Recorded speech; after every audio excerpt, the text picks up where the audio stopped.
તો દરેકને મારા ઓમ નમો નારાયણ, મારા નવા વિડીયોમાં બધાનું હાર્દિક સ્વાગત છે। તો આ છે ઉમરાનું ઝાડ કે જે એનું ફ્રૂટ મરચાં મીઠામાં ખાવાથી ખૂબ મજા આવે અને અમે નાના હતા એટલે ખૂબ ખાતા। બીજા નંબરમાં છે આકડો કે જેનું ફૂલ એ હનુમાન દાદાને ચડે છે અને દેશી દવા માટે પણ ઉપયોગી છે।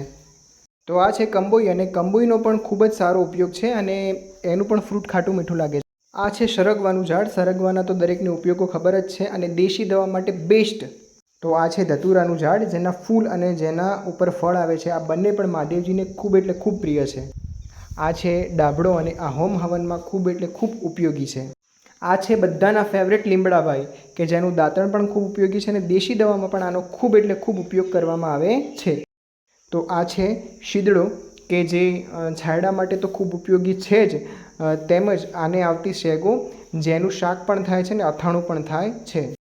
તો આ છે દુર્વા, જે ગણપતિ બાપાને ખૂબ જ પ્રિય છે, તેમજ આપણા પશુઓ જે ઘાસચારો ખાય છે એમને પણ આ પ્રિય હોય છે। આને નવલી પણ કહેવાય છે અને લવલી પણ કહેવાય છે। તો કોરોના સમયે આનો ખૂબ એટલે ખૂબ ઉપયોગ કર્યો છે અમે, અને આ હતી બધી ઔષધિઓ જે ખૂબ ઉપયોગી છે।